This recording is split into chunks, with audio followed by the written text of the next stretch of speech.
In 1912 Southampton, 17-year-old Rose DeWitt Bacata, her fiancé Cal Hockley, and her mother Ruth board the luxurious Titanic. Ruth emphasizes that Rose's marriage will resolve their family's financial problems and allow him to retain their upper-class status. Distraught over the engagement, Rose climbs over the stern and contemplates suicide. Jack Dawson, a poor artist, intervenes and discourages her. Discovered with Jack, Rose tells a concerned Cal that she was peering over the edge and Jack saved her from falling.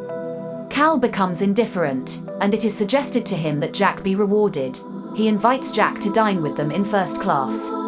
Jack and Rose develop a tentative friendship, despite Cal, his valet Spicer Lovejoy, and Ruth being wary of him. Following dinner, Rose secretly joins Jack at a party in third class. Aware of Cal and Ruth's disapproval, Rose rebuffs Jack's advances, but later realizes she prefers him over Cal.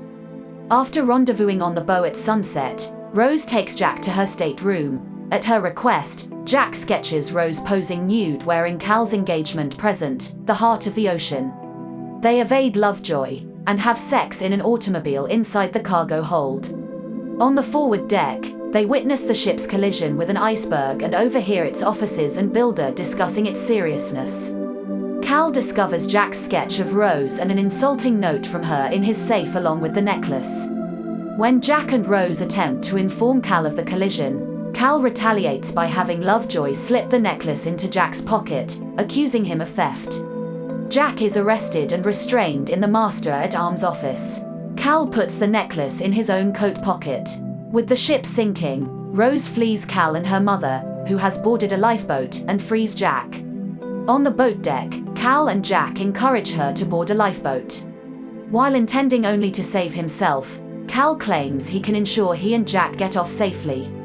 As her lifeboat lowers, Rose realizes she cannot leave Jack and jumps back on board.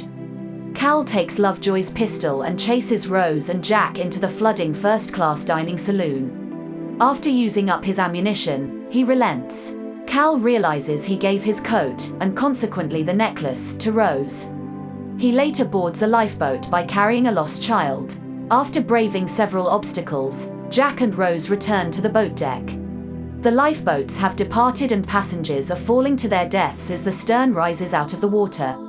The ship breaks in half, dropping the stern into the water. Jack and Rose climb onto the back of it and ride it into the ocean. He helps her onto a wooden panel buoyant enough for only one person. He assures her that she will die an old woman, warm in her bed. Jack dies of hypothermia, but Rose is saved by a returning lifeboat. The RMS Carpathia later rescues the survivors. On board, Rose hides from Cal en route to New York City, where she gives her name as Rose Dawson.